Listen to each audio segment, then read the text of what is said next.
La lumière qui réchauffe ta peau en ce moment est née il y a des dizaines de milliers d'années, tout au fond du soleil. Elle a mis tout ce temps à remonter jusqu'à sa surface, puis 8 minutes à peine pour traverser l'espace et venir jusqu'à toi. Cette étoile te paraît éternelle, fidèle, immuable. Elle se lève chaque matin depuis le premier jour de ta vie, depuis le premier jour de toutes les vies humaines. Et pourtant, cette nuit, je vais te raconter comment elle va mourir, et surtout, comment elle est déjà, sans le moindre bruit, en train de sceller le destin de la Terre. Car voici ce que presque personne ne prend la peine de te dire. Quand on imagine la fin du Soleil, on pense à un astre qui s'éteint dans des milliards d'années, si loin que cela n'a plus aucune importance. La réalité est plus troublante. Bien avant ce dernier feu, bien avant que le Soleil n'enfle et ne dévore ses propres planètes, notre monde aura déjà cessé d'être habitable.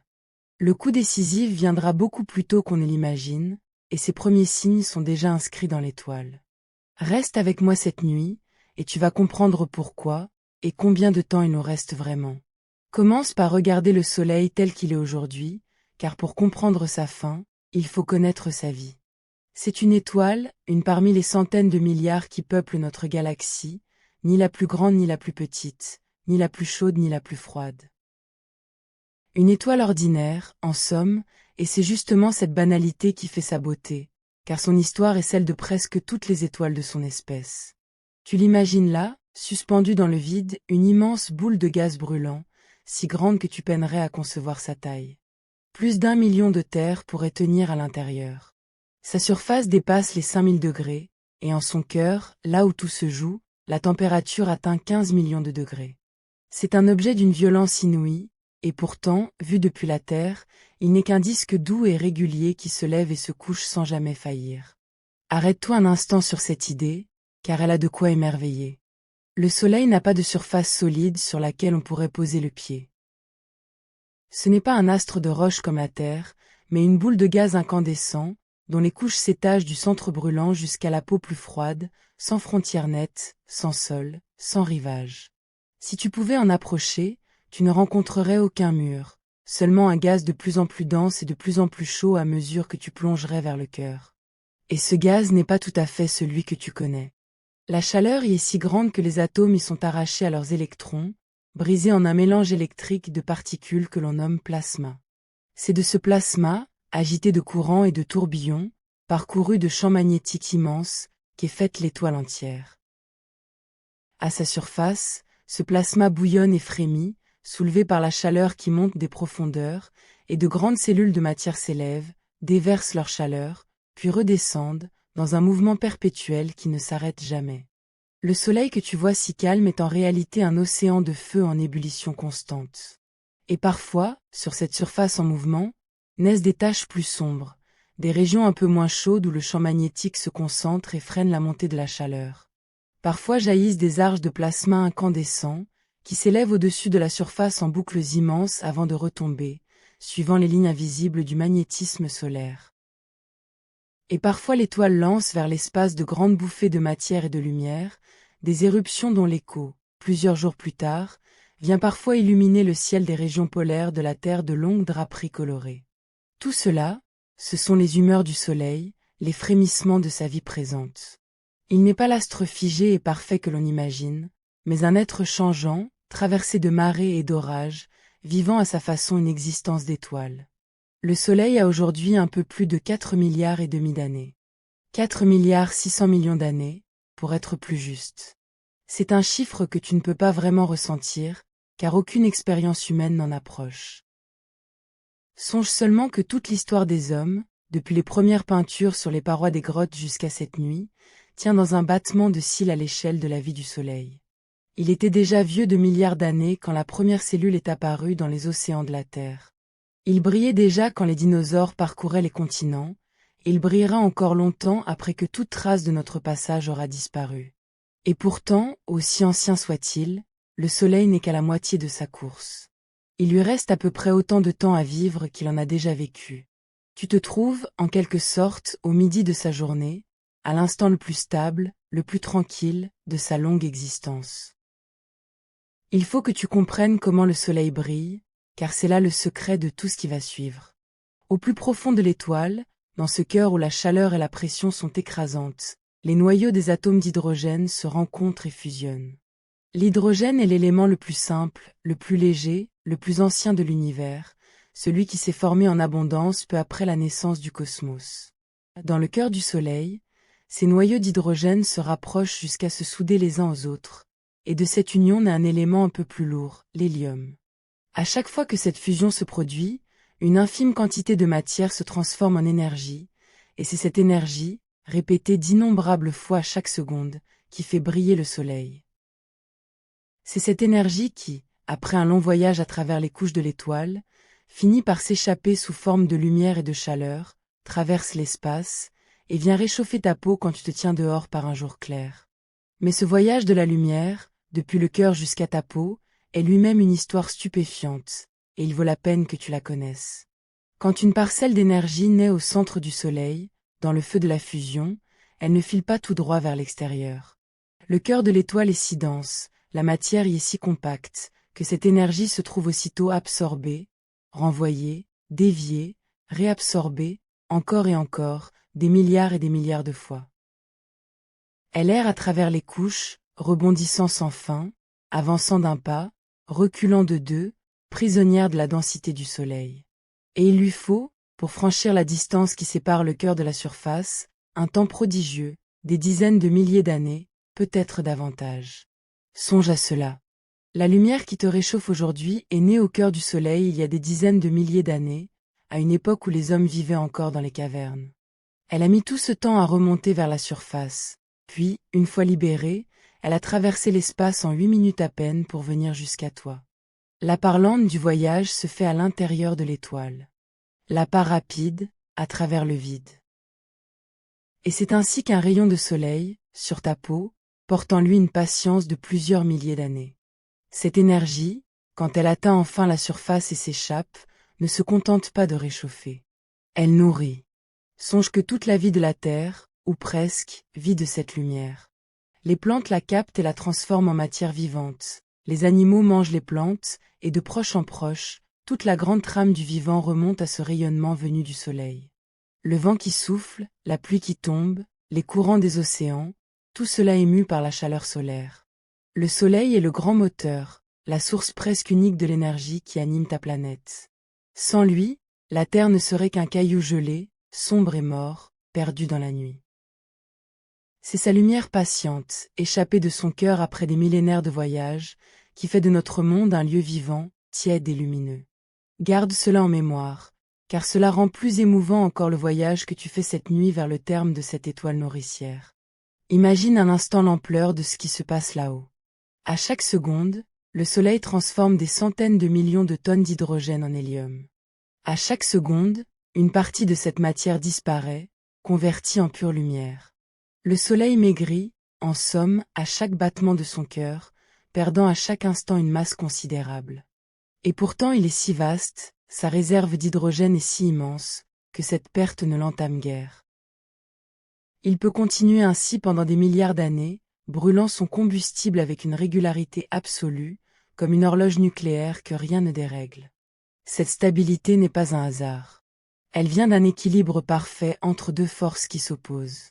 D'un côté, l'énorme gravité du Soleil, qui cherche sans cesse à comprimer toute cette matière vers le centre.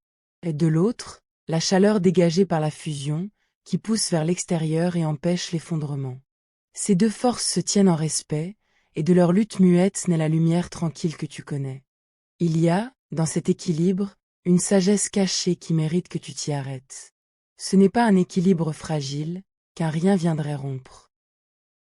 C'est au contraire un équilibre qui se corrige tout seul, qui se rattrape de lui-même, et c'est pourquoi le soleil brille avec tant de constance. Imagine que, par accident, le cœur se mette à brûler un peu trop vite. Il dégagerait alors plus de chaleur, et cette chaleur supplémentaire ferait gonfler le cœur, le dilaterait. Or, en se dilatant, le cœur se refroidirait un peu, et la fusion ralentirait d'elle-même, ramenant tout à son rythme. À l'inverse, si la fusion venait affaiblir, le cœur, moins soutenu, se contracterait sous la gravité, chaufferait, et la fusion repartirait de plus belle. Ainsi le soleil se règle lui-même, sans cesse, comme un funambule qui rétablit son équilibre à chaque pas sans même y penser.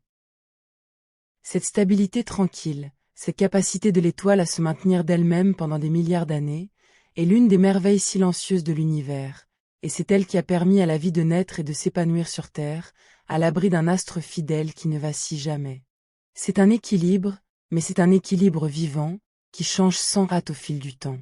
Car le Soleil, en brûlant son hydrogène, accumule au centre les cendres de cette combustion, l'hélium produit par la fusion.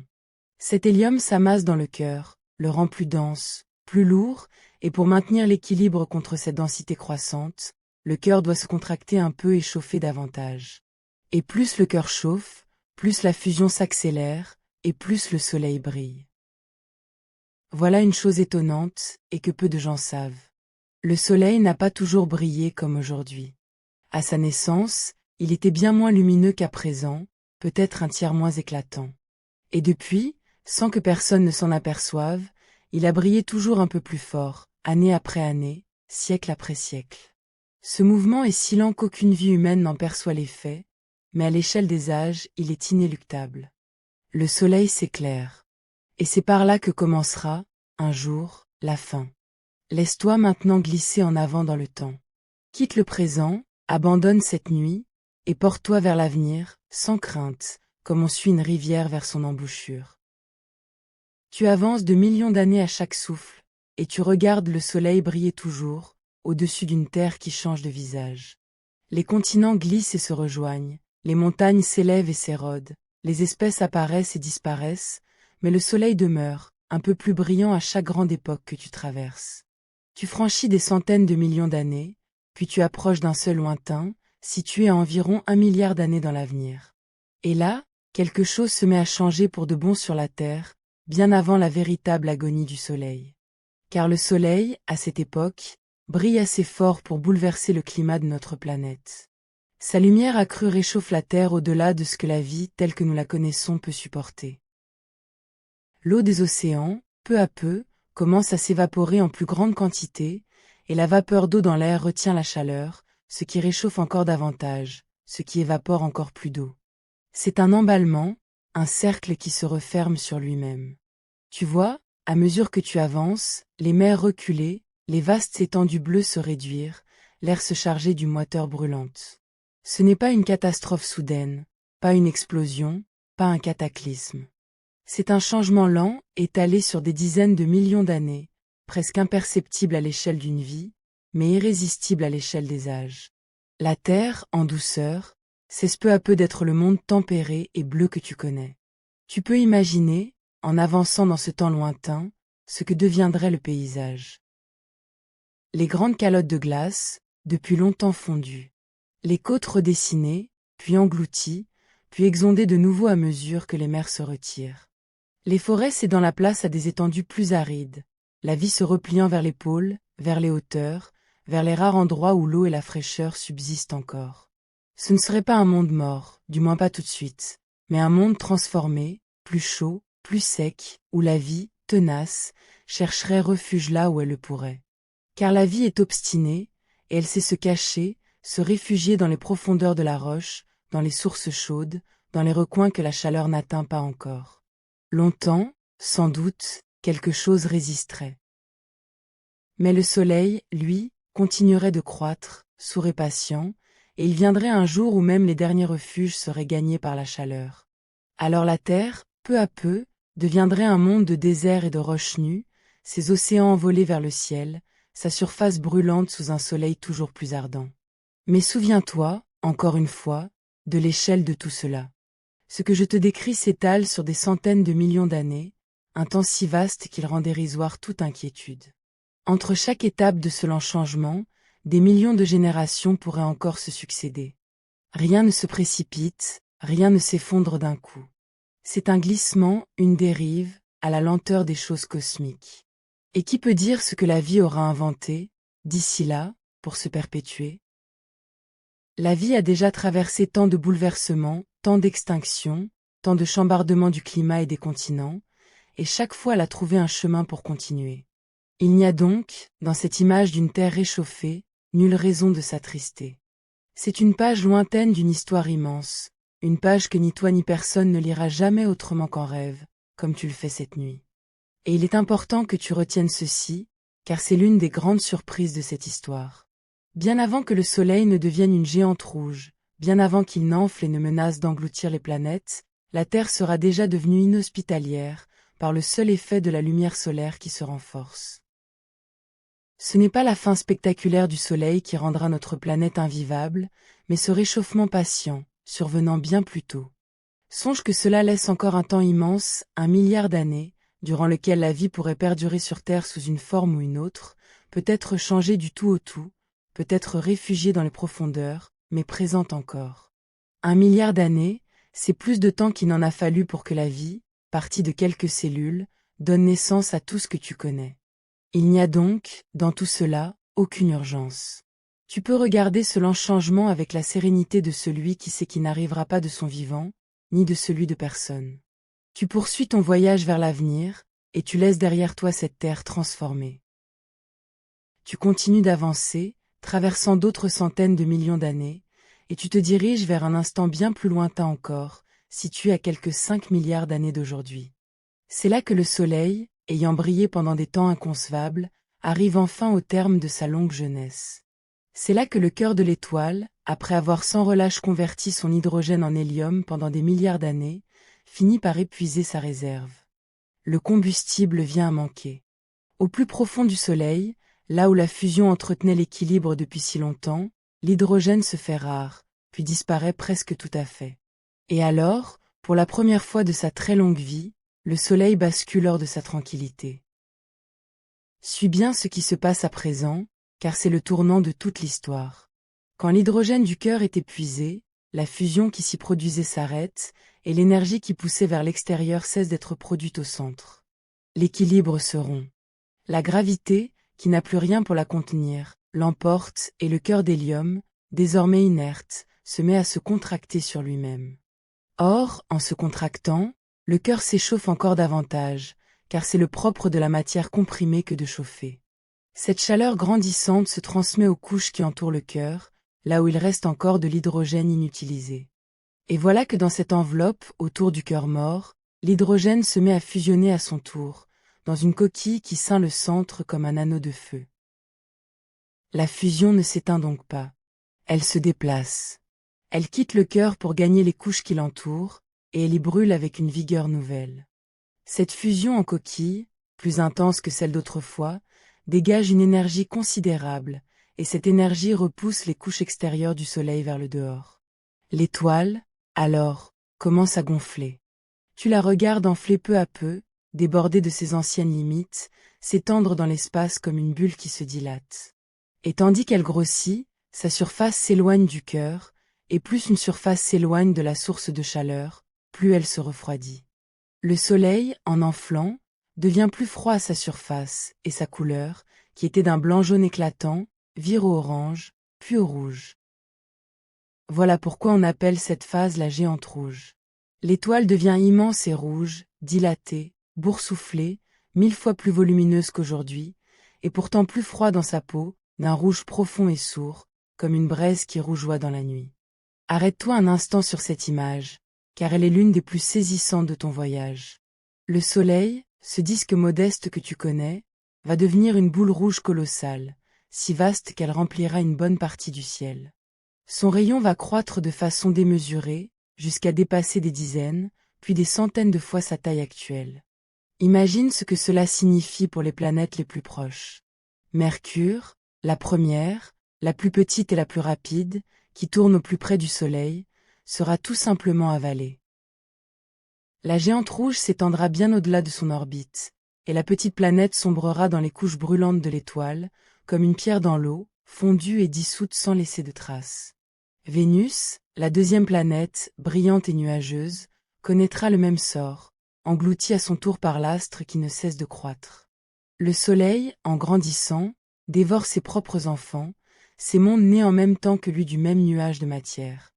Imagine la scène, si tu pouvais la contempler de très loin, depuis quelques points sur de l'espace. Le Soleil, devenu une vaste sphère rouge et sourde, occupant une part énorme du ciel, palpitant d'une lumière épaisse et chaude. Sa surface, immense et diffuse, si dilatée que la matière y était nue, presque transparente par endroits, comme une brume rouge qui s'étendrait sur des distances inconcevables. Et au sein de cette brume, les anciennes orbites des planètes intérieures, désormais englouties, perdues dans le corps de l'étoile.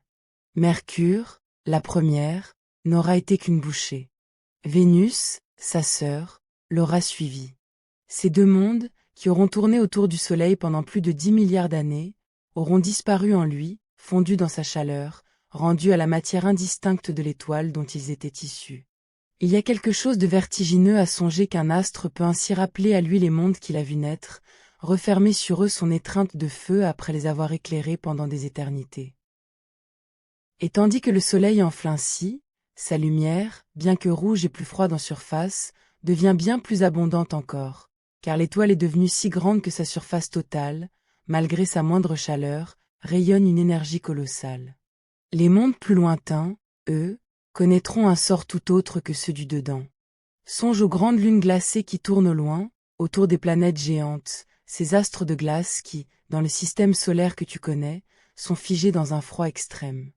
Sous la lumière démesurée de la géante rouge, leur glace fondrait, et pour un temps, peut-être, ces mondes lointains et gelés connaîtraient une étrange tiédeur, une brève saison de dégel sous le soleil rouge.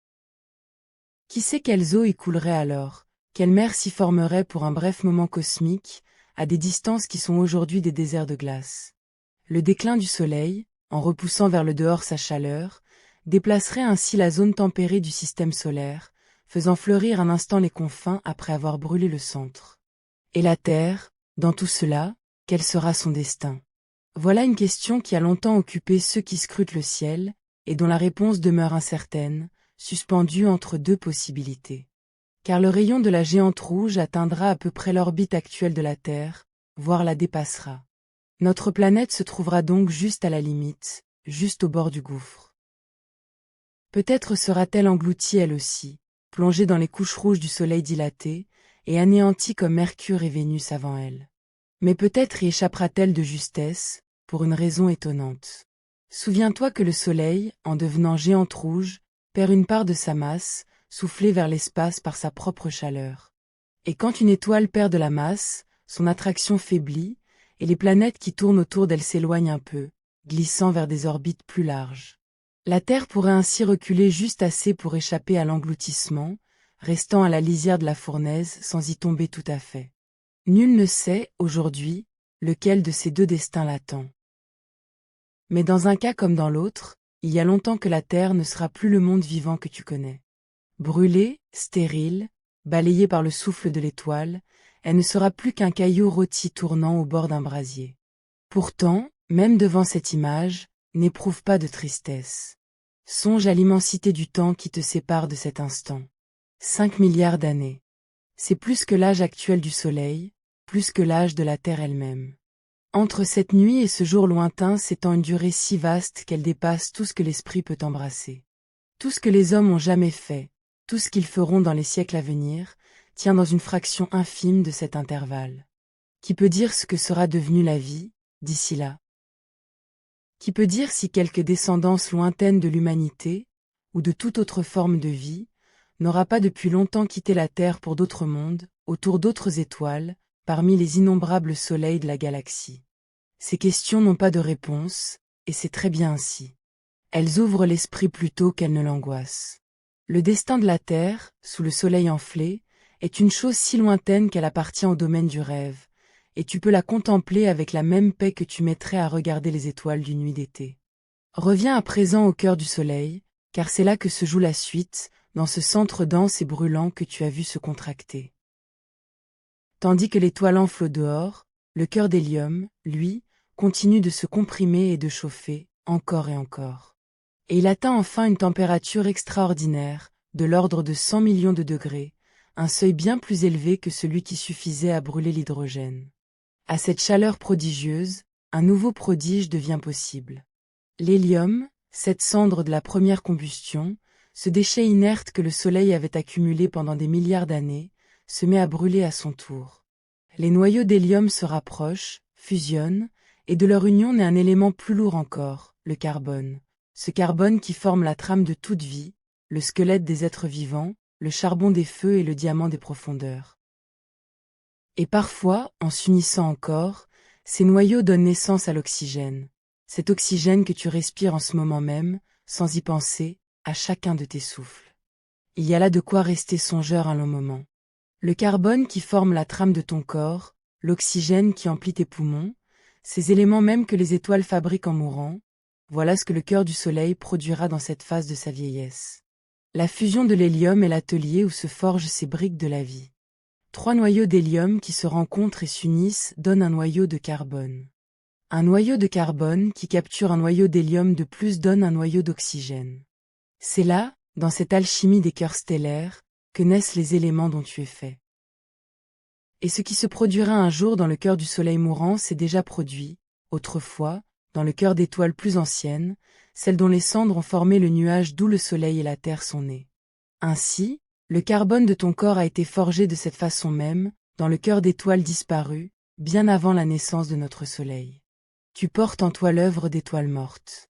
Et le soleil, à son tour, forgera ces mêmes éléments, et les rendra un jour à l'espace, pour qu'ils servent à d'autres mondes. C'est une chose étrange et belle à méditer, cette parenté entre les étoiles et les vivants. Les mêmes lois qui font briller le soleil font aussi battre ton cœur, car ton cœur bat grâce à l'énergie que la vie tire de la lumière solaire, et cette vie est faite des éléments que les étoiles fabriquent. Il n'y a pas, au fond, de frontière nette entre le ciel et toi. Tu es du même tissu que les astres, fait de la même matière, soumis aux mêmes lois. Quand tu regardes une étoile, c'est un peu toi-même que tu regardes, ta lointaine origine, ta lointaine parenté. Et quand tu songes à la fin du soleil, tu songes aussi, en un sens, à ta propre place dans cette grande circulation de la matière, à ce mouvement qui t'a fait naître et qui te dépasse de toutes parts. Mais la manière dont cette fusion de l'hélium s'allume mérite que tu t'y arrêtes, car elle est singulière et belle. Dans le cœur si dense de la géante rouge, la matière se trouve dans un état étrange, comprimé à l'extrême, où les lois ordinaires des gaz ne s'appliquent plus tout à fait. Et dans cet état, quand la température atteint le seuil critique, la fusion de l'hélium ne démarre pas en douceur. Elle s'embrase d'un coup, dans une bouffée soudaine et fulgurante qui se propage à travers tout le cœur en quelques instants. On nomme cet événement le flash de l'hélium. En un éclair, à l'échelle des astres, le cœur tout entier s'allume, libérant une énergie colossale. Et pourtant, chose remarquable, ce flash demeure caché. Il se produit si loin sous la surface, sous tant de couches de matière, que rien en transparaît au dehors. La surface du soleil ne tressaille même pas. L'événement le plus violent de cette phase reste invisible, enfoui au cœur de l'étoile comme un secret. Tu sais qu'il a eu lieu, mais nul observateur extérieur ne le verrait. Le soleil, vu du dehors, continue de rougeoyer, immense et calme, sans rien trahir du brasier qui vient de s'allumer en son sein. Après ce flash, le cœur se réajuste, et une nouvelle période de stabilité s'installe, plus brève que la précédente, mais réelle. Le soleil brûle désormais son hélium au centre, le transformant en carbone et en oxygène, tout en continuant de brûler de l'hydrogène dans une coquille plus extérieure. Pendant quelque temps, l'étoile retrouve une forme d'équilibre, moins durable que celui de sa jeunesse, mais qui lui accorde un sursis. Tu peux te représenter ce moment comme une accalmie, une dernière saison de relative tranquillité avant le grand dénouement.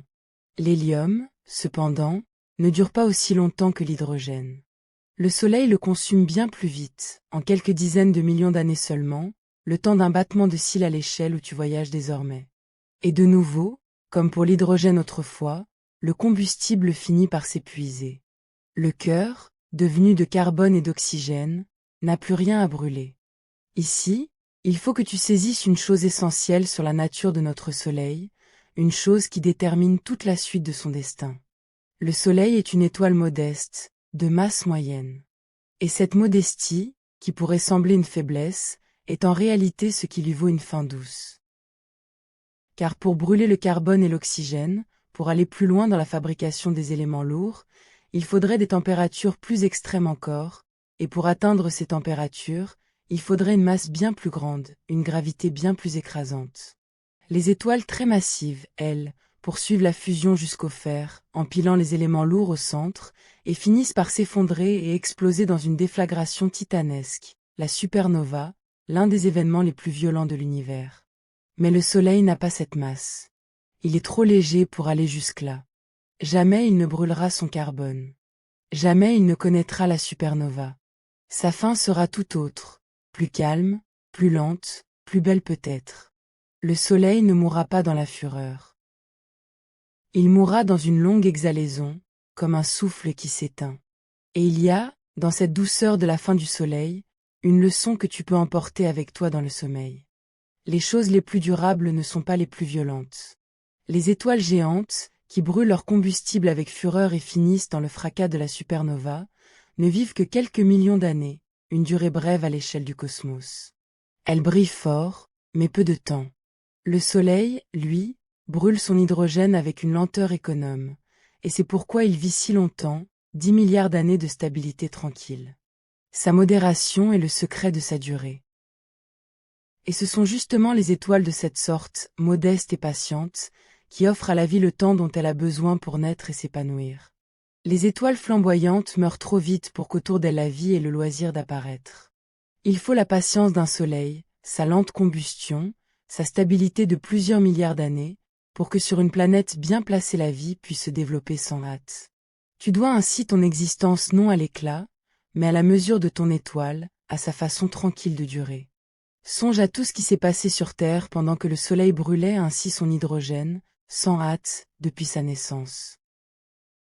Les premiers océans, les premières cellules dans l'eau, puis le long, l'immense travail de la vie pour se complexifier, des milliards d'années durant.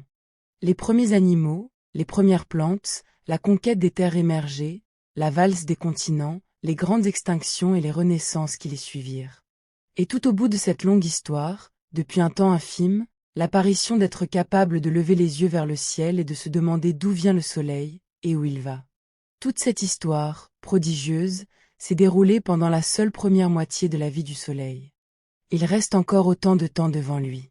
Qui peut imaginer ce que les milliards d'années à venir verront naître et disparaître sur cette terre, ou ailleurs?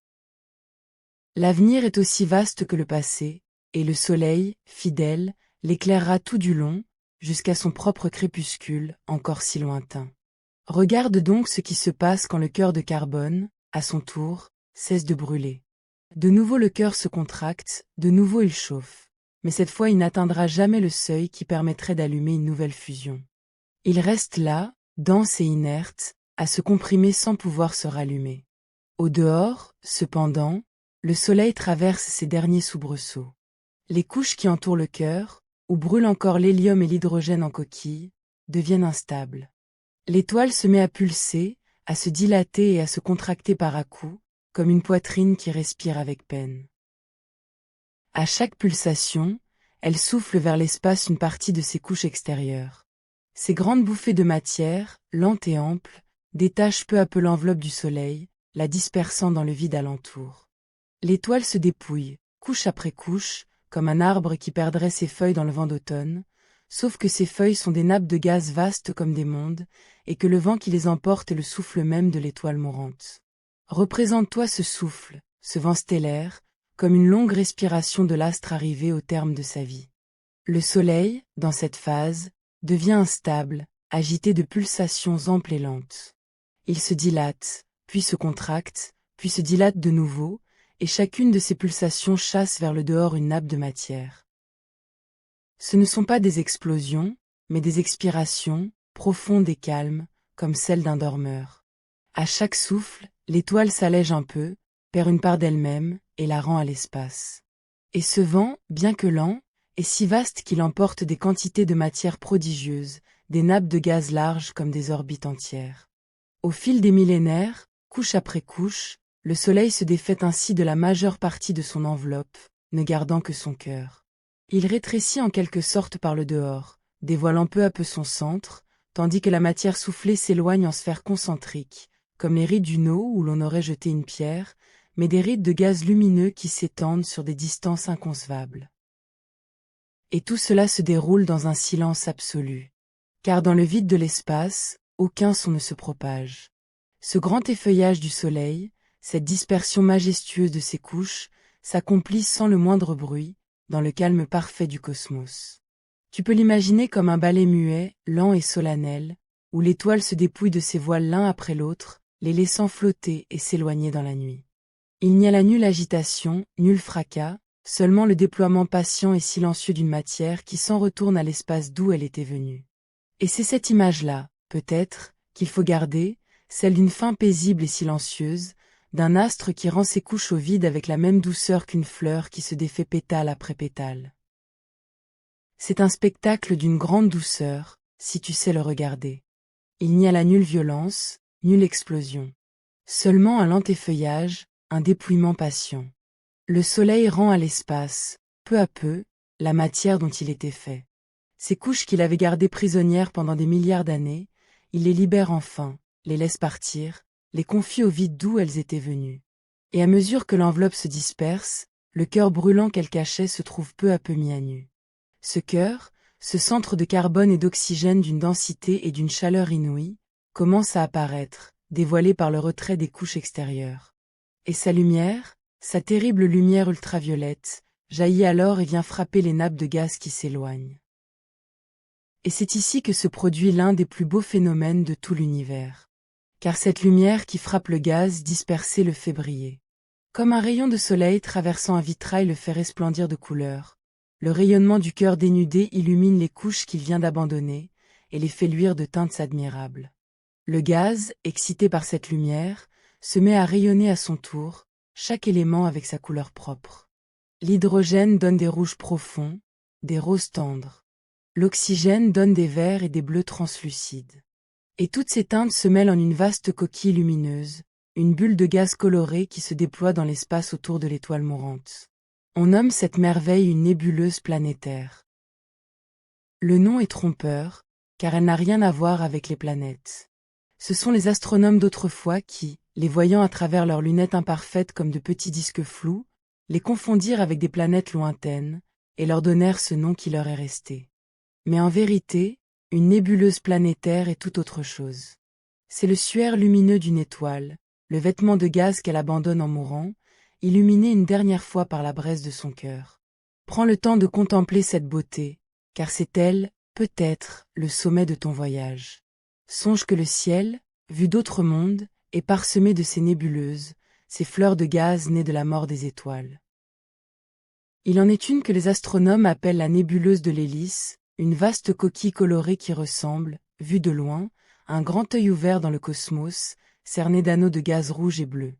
Il en est une autre, dans la constellation de la Lyre, qu'on nomme la nébuleuse de l'anneau, et qui apparaît comme un cercle parfait, un anneau de fumée colorée suspendu dans le vide, au centre duquel veille le point brillant de l'étoile mourante.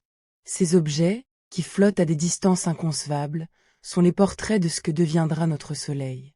Quand tu regardes l'une de ces nébuleuses, tu regardes l'avenir de notre étoile, son visage de fin de vie, sa dernière parure. Et il faut bien dire que c'est une fin magnifique. Le Soleil, qui aura nourri la Terre de sa lumière pendant des milliards d'années, s'éteindra en peignant l'espace de couleurs, en se faisant une dernière fois œuvre de beauté avant de se taire. Laisse ton esprit s'attarder sur ces formes, car elles sont d'une variété infinie.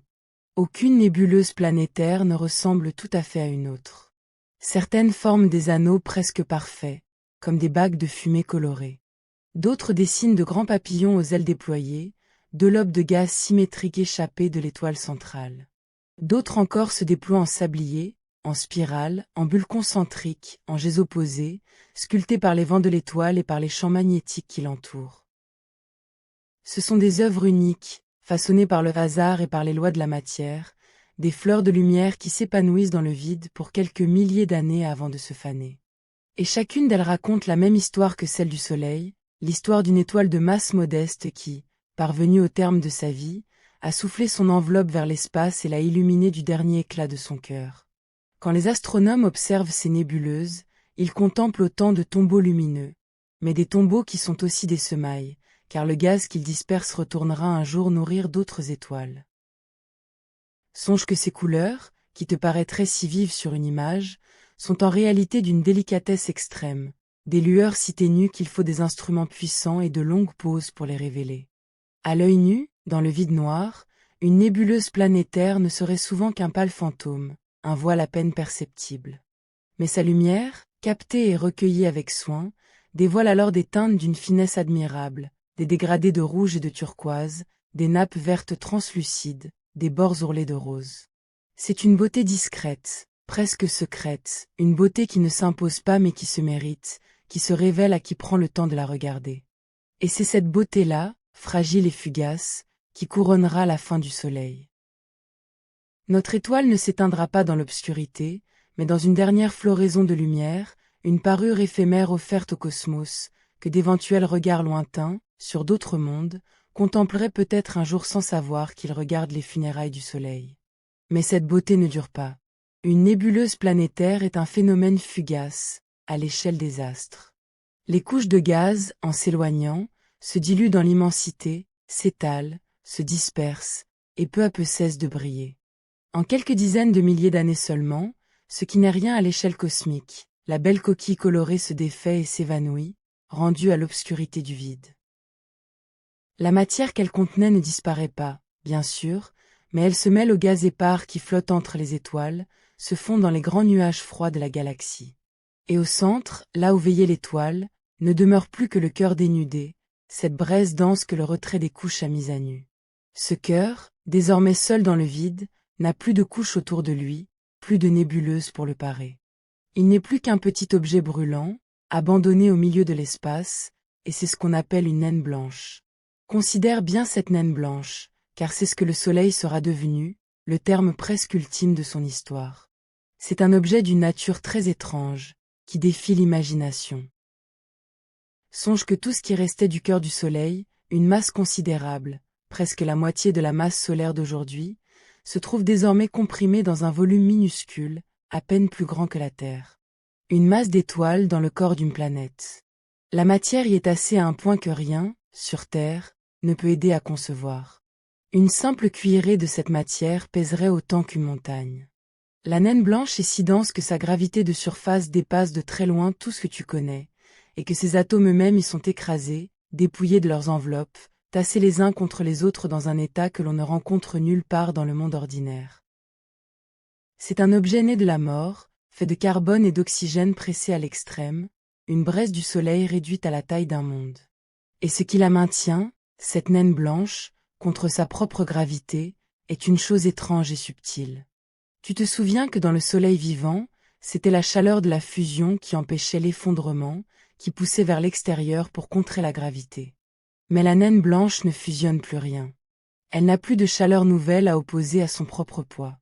Qu'est-ce qui l'empêche alors de s'effondrer tout à fait, de se réduire à un point? C'est une propriété profonde de la matière elle-même, une résistance qui naît quand les particules sont tassées à l'extrême, et qui les empêche de se rapprocher davantage. Les électrons, ces minuscules particules arrachées aux atomes, refusent de s'entasser au-delà d'une certaine limite, et de ce refus naît une force, une pression, qui soutient la naine blanche contre la gravité. C'est une force d'un genre nouveau, qui n'a rien à voir avec la chaleur, et qui peut soutenir l'astre sans fin, même froid, même éteint. La naine blanche tient debout, en quelque sorte, par la seule obstination de la matière à ne pas se laisser écraser au-delà d'un certain point. C'est une stabilité d'un autre ordre que celle du soleil vivant, une stabilité qui ne dépend plus du feu, mais de la nature même des choses, et qui durera, elle, sans fin. Il faut ajouter une chose, pour être tout à fait juste. Cette résistance de la matière a une limite. Si une naine blanche était beaucoup plus lourde, si sa masse dépassait un certain seuil, alors même cette force ne suffirait plus à la soutenir, et elle s'effondrerait en quelque chose de plus extrême encore. Mais le soleil, fidèle à sa modestie, restera bien en deçà de cette limite. Sa naine blanche sera stable, paisible, assurée de durer. C'est encore une fois sa masse moyenne qui lui vaut cette douceur, qui lui épargne les destins violents réservés aux étoiles géantes. Le soleil, du début à la fin de son histoire, aura été une étoile sans drame, une étoile dont chaque étape, même la mort, se sera accomplie dans le calme et la mesure. Et c'est justement cette absence de drame qui aura permis la longue stabilité dont la vie avait besoin pour éclore. Notre existence même tient à la tranquillité de notre étoile. Et pourtant, malgré cette densité prodigieuse, la naine blanche est paisible. Elle ne brûle plus rien. La fusion s'est tue en elle pour toujours, car elle n'a plus de combustible et ne pourra jamais en rallumer. Elle ne brille que d'une lumière résiduelle, la chaleur accumulée durant sa longue vie, qu'elle dégage à présent peu à peu dans le froid de l'espace. C'est une braise sortie du feu, encore rougeoyante, mais qui n'a plus de flamme pour l'entretenir. Au début, elle est très chaude, presque blanche, d'où son nom, et elle brille d'un éclat vif quoique menu. Mais elle n'a plus aucune source d'énergie nouvelle, et donc, sans recours, elle se refroidit. Elle perd sa chaleur dans le vide, rayon après rayon, et son éclat faiblit, et sa couleur change, passant du blanc au jaune, puis à l'orange, puis au rouge sombre, à mesure que les âges s'écoulent. La naine blanche s'éteint comme une braise oubliée dans l'âtre, qui rougeoie encore longtemps après que le feu s'est tu, puis pâlit, puis se voile, et finit par se confondre avec la cendre froide. Mais ce refroidissement, prend bien la mesure, est d'une lenteur qui dépasse l'entendement. Une naine blanche met des milliards d'années à perdre seulement une partie de sa chaleur. Pour qu'elle se refroidisse tout à fait, pour qu'elle cesse en totalité de briller et devienne un astre froid et noir, il faut un temps si long qu'il dépasse l'âge actuel de l'univers tout entier. Comprends bien ce que cela veut dire. L'univers, depuis sa naissance, a déjà vécu plus de 13 milliards d'années. Et pourtant, ce temps immense ne suffit pas encore à éteindre tout à fait une naine blanche. Aucune naine blanche, dans tout le cosmos, n'a encore eu le temps de finir de se refroidir.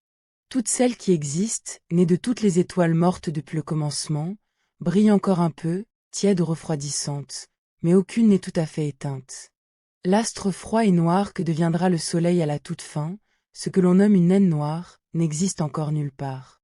C'est un objet de l'avenir, un objet que l'univers n'est pas encore assez vieux pour avoir produit.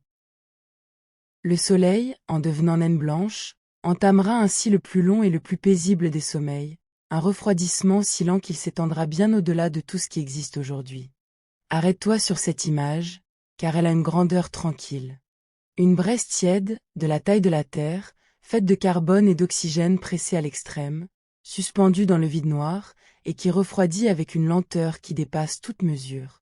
Au début, sa lumière blanche éclairerait encore faiblement les planètes lointaines qui lui restent, les baignant d'une pâle clarté.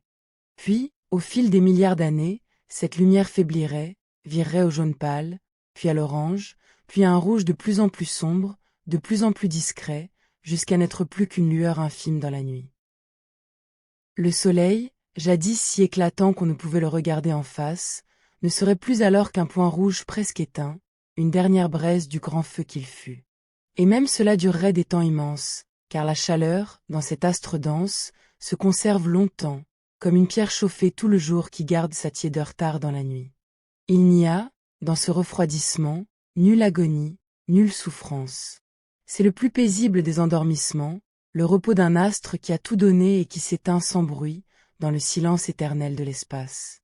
Et il faut bien comprendre à quel point ce temps dépasse ce que nous pouvons concevoir. Quand le soleil aura fini de se refroidir tout à fait, quand il sera devenu cette naine noire dont nous parlions, froide et muette, l'univers lui-même sera d'un âge sans commune mesure avec celui d'aujourd'hui. Les étoiles qui brillent à présent dans le ciel auront, pour la plupart, achevé leur course. La galaxie aura changé de visage. Et pourtant, même alors, même dans ce futur inconcevable, la matière du soleil ne sera pas perdue. Elle continuera d'exister, tassée dans cette braise froide, ou bien dispersée depuis longtemps dans l'espace, mêlée à d'autres astres. Rien ne disparaît jamais tout à fait. Tout se conserve, se transforme, se transmet. Et c'est cette permanence sous le changement, cette persistance de la matière à travers toutes ces métamorphoses, qui donne au cosmos sa profonde continuité, et à ta contemplation de cette nuit sa paix particulière. Laisse cette pensée t'envelopper de son calme. Le soleil, après avoir brillé pendant 10 milliards d'années, après avoir enflé en géante rouge, après avoir tissé sa nébuleuse de couleurs, finira sa course en une braise tiède qui mettra des dizaines de milliards d'années à refroidir. Il n'y a, dans cette fin, rien de brutal, rien de tragique. C'est l'apaisement le plus profond que l'on puisse imaginer, le repos d'un astre qui a tout donné et qui s'endort enfin, pour ne plus jamais se réveiller, dans le silence et le froid de l'espace. Et autour de lui, le système solaire qu'il aura connu se sera depuis longtemps transformé. Les planètes intérieures, englouties ou rôties. Les planètes lointaines, les géantes de gaz, errant peut-être encore autour de la naine blanche, baignées de sa pâle lueur, dans un froid désormais sans recours.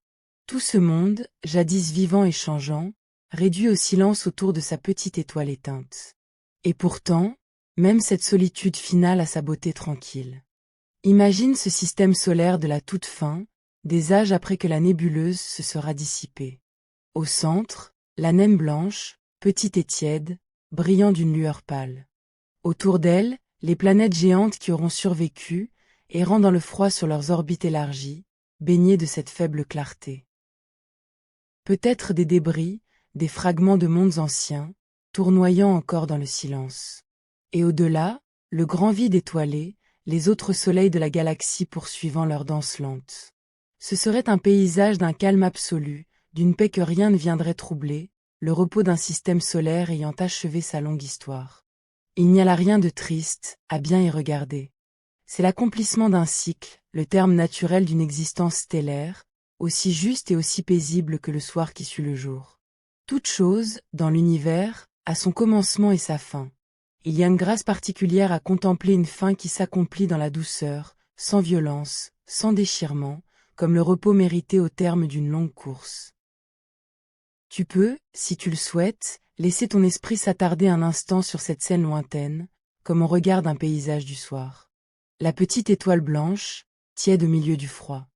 Les mondes silencieux qui l'entourent. Le grand ciel parsemé d'autres soleils. Et dans ce tableau, une paix immense, la paix de ce qui a duré longtemps et qui repose enfin. Ce n'est pas une image d'angoisse, mais une image de sérénité, le portrait d'un avenir si lointain qu'il en devient presque tendre. Le soleil, après avoir donné tout ce qu'il avait à donner, s'y repose, veillant encore de sa pâle lumière sur les derniers de ces mondes. Et toi, qui le contemples en pensée depuis cette nuit, à des milliards d'années de distance, tu peux y puiser un apaisement rare, le sentiment que même les fins les plus lointaines ne sont pas à craindre, qu'elles font partie de l'ordre des choses, et qu'il y a dans cet ordre une profonde et tranquille beauté. Et pourtant, ce silence n'est pas une fin véritable. Car rien, dans l'univers, ne se perd tout à fait. Souviens-toi de toute cette matière que le soleil aura soufflée vers l'espace, ces couches dispersées en nébuleuses, ce gaz enrichi de carbone, d'oxygène, et de tous les éléments que l'étoile aura forgés en son cœur. Cette matière ne disparaît pas. Elle s'en va rejoindre les grands nuages de gaz et de poussière qui flottent entre les étoiles, ces vastes nuées froides où naissent les soleils nouveaux. Et là, dans ces nuages enrichis par la mort des étoiles anciennes, de nouvelles étoiles se forment, par l'effet de la gravité qui rassemble la matière éparse et l'allume. Les éléments que le soleil aura libérés en mourant deviendront ainsi la matière première d'autres étoiles, d'autres mondes, d'autres planètes peut-être.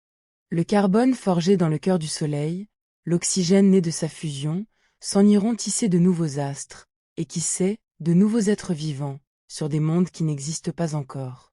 Voilà le grand cycle de la matière, le secret le plus consolant de tout cet immense voyage. La mort d'une étoile est le berceau d'autres étoiles. La matière circule, sans cesse, d'astre en astre, de génération en génération, à travers les âges du cosmos. Et tu peux te dire, cette nuit, une chose qui paraît incroyable mais qui est tout à fait vraie. Les atomes qui composent ton propre corps, le carbone de tes os et de ta chair, l'oxygène de ton sang, le fer qui colore ce sang en rouge, tous ces atomes ont été forgés autrefois au cœur d'étoiles aujourd'hui disparues, des étoiles qui ont vécu et qui sont mortes bien avant la naissance du soleil. Tu es fait de la cendre d'étoiles anciennes.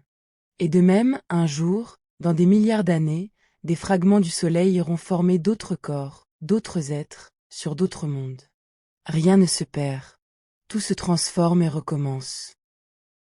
La fin du soleil n'est qu'un maillon dans une chaîne sans fin, un battement dans le grand cœur du cosmos qui ne cesse de mourir et de renaître.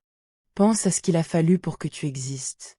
Pour que ton corps soit fait de carbone, d'oxygène, d'azote, de fer et de tous ces éléments qui composent la matière vivante, il a fallu que des étoiles, avant le soleil, les fabriquent en leur cœur, puis les rendent à l'espace en mourant.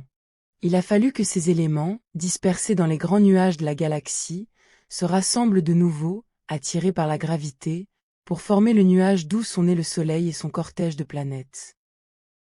Il a fallu que la Terre, en se formant, hérite de ces éléments, et que la chimie patiente du temps les assemble aux molécules, en cellules, en êtres vivants, jusqu'à toi, cette nuit, qui respire et qui pense.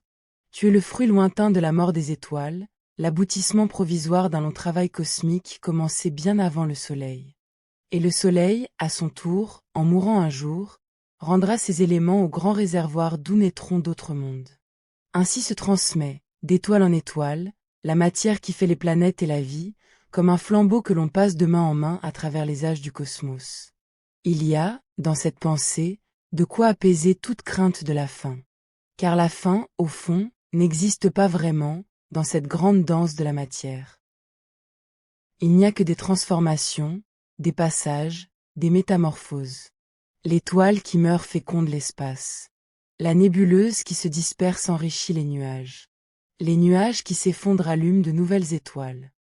Et de ces étoiles naissent des mondes, et sur certains de ces mondes, peut-être, la vie de nouveau. Le Soleil, qui te paraît si singulier, si unique, n'est qu'un moment de ce cycle, une vague parmi d'autres vagues sur l'océan du temps. Et toi, qui le contemples cette nuit, tu es toi aussi un moment de ce cycle, une étincelle de conscience née de la matière des étoiles, capable, le temps d'une vie, de regarder en arrière et en avant, de comprendre d'où vient cette matière et où elle s'en va. C'est un privilège rare, une chance vertigineuse, et il y a là de quoi s'émerveiller plutôt que de s'attrister. Reviens à présent, sans hâte, de ce voyage dans le très lointain avenir. Quitte la naine blanche tiède et solitaire, quitte les nébuleuses colorées, quitte la géante rouge enflée, et remonte le fleuve du temps jusqu'à cette nuit, jusqu'à cette chambre, jusqu'à ton corps qui repose dans la tiédeur de ta couche. Tout ce que tu as vu n'arrivera pas avant des milliards d'années. C'est un avenir si lointain qu'il ne projette aucune ombre sur ton présent. Le soleil, en ce moment même, brille au-dessus de l'autre face de la terre, paisible et stable, comme il le sera encore pendant des milliards d'années. Il est au midi de sa vie, à son instant le plus calme, et il te reste, à toi comme à lui, un temps immense devant soi. Il n'y a rien à craindre. Il n'y a, dans tout ce que tu as contemplé, que de la beauté et de la douceur, la beauté tranquille des choses qui suivent leur cours sur des durées que rien ne presse. Songe, en te laissant aller, à la chance que tu as de vivre sous ce soleil, à cet instant précis de sa longue histoire. Tu vis pendant la grande saison stable de l'étoile, à l'époque où elle brille avec une régularité parfaite, où sa lumière baigne une terre tempérée et bleue, couverte d'océans et de forêts, peuplée d'innombrables vivants. C'est un moment rare, un moment privilégié, suspendu entre les origines lointaines et la fin lointaine. La plupart des âges du soleil seront trop chauds ou trop froids, trop violents ou trop éteints pour qu'une vie comme la tienne y puisse fleurir. Mais toi, tu vis maintenant, dans cette fenêtre de douceur, sous un soleil dans la force tranquille de son âge. Il y a là de quoi se sentir en paix jusqu'au fond de soi, accordé au monde tout entier, comme si l'univers t'avait fait une place, à cet instant juste, sous cette étoile bienveillante. Laisse cette paix se répandre en toi, partie après partie. Tes pieds, d'abord, posés là sans rien avoir à porter, qui se détendent et s'abandonnent.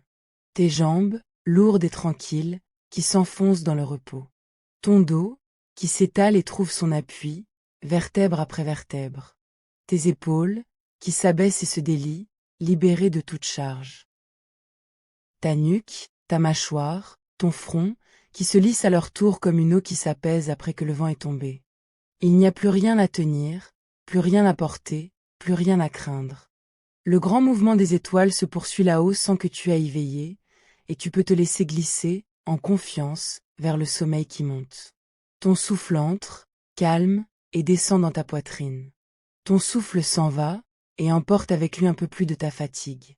Tu n'as pas à diriger ce mouvement, il se fait seul, fidèle, comme la fusion qui brûle au cœur du soleil sans que personne ne l'entretienne, comme la rotation lente du ciel au-dessus de toi. L'air entre, l'air ressort, à son rythme apaisé, et chaque souffle te dépose un peu plus avant dans le repos, comme une barque qui glisse au fil d'une eau calme, portée par le seul courant. Tu es une petite chaleur vivante sous un grand ciel d'étoiles, accordée à leur lente respiration, partie de leur long mouvement. Et tu te souviens, en t'enfonçant dans le sommeil, de cette chose douce et vraie, que tu es fait de la matière des étoiles, du carbone et de l'oxygène forgés au cœur d'astres anciens. Que le soleil qui te réchauffe est ton parent lointain, né du même grand nuage qui a donné naissance à la terre et à tout ce qui la peuple. Que sa fin, dans des milliards d'années, ne sera pas une perte, mais une métamorphose, le retour de sa matière au grand cycle d'où naissent d'autres étoiles. Tu fais partie de cette histoire immense, de ce flux de matière et de lumière qui traverse les âges, et il y a dans cette appartenance quelque chose de très apaisant, quelque chose qui te dépasse et te tient à la fois. Tes pensées, à présent, ne sont plus que des fragments épars. L'image du soleil rouge et immense emplissant un ciel lointain. La coquille colorée d'une nébuleuse suspendue dans le vide. Le point tiède d'une naine blanche qui s'endort dans le froid. Et ces poussières d'étoiles qui s'en vont, à travers les âges, former d'autres mondes. Ces fragments flottent en toi, de plus en plus distants les uns des autres, séparés par des plages de silence et de calme où plus rien ne se forme. Tu ne cherches pas à les retenir. Tu les laisses se défaire, l'un après l'autre, comme les couches du soleil mourant se détachent et s'en vont rejoindre l'espace, sans regret, sans effort, rendu à la grande paix du vide. Ton corps s'enfonce un peu plus dans la couche, plus lourd, plus abandonné. Tu ne sens presque plus la limite entre toi et la chaleur qui t'entoure. Tes mains se sont ouvertes d'elles-mêmes, tes doigts se sont détendus, ton visage s'est lissé de toute préoccupation. Il n'y a plus, en toi, la moindre tension qui demande à être tenue. Tout s'est relâché, tout s'est déposé, tout s'est rendu au repos, comme l'étoile qui, au terme de sa longue course, dépose enfin son fardeau de lumière et entre dans son sommeil sans fin. Au-dessus de toi, par-delà le toit et les nuages, le ciel poursuit sa lente rotation, et les étoiles y brillent comme elles brillent depuis des milliards d'années. Chacune d'elles est un soleil, et chacune a son histoire, sa jeunesse, son âge mûr, sa fin lointaine. Certaines, en ce moment même, enflent en géantes rouges. D'autres tissent leur nébuleuse de couleurs. D'autres encore refroidissent en naine blanche, braise tiède dans la nuit du cosmos. Et toi, tu reposes sous cette grande ronde tranquille, accordée à son rythme, bercée par sa permanence, une petite vie chaude et brève sous l'immensité fidèle des astres. Tu peux dormir en paix. Le ciel veille, le soleil veille, et le grand cycle de la matière, qui t'a fait naître, te garde et te porte. Le froid des espaces règne là-haut, immense et clair, mais ici, dans la tiédeur de ta couche, sous le toit qui t'abrite, tu es bien, tu es au chaud, tu es à l'abri, et le sommeil t'enveloppe avec la douceur d'une couverture que l'on tire sur un enfant. Et maintenant, tu peux dormir. Bonne nuit.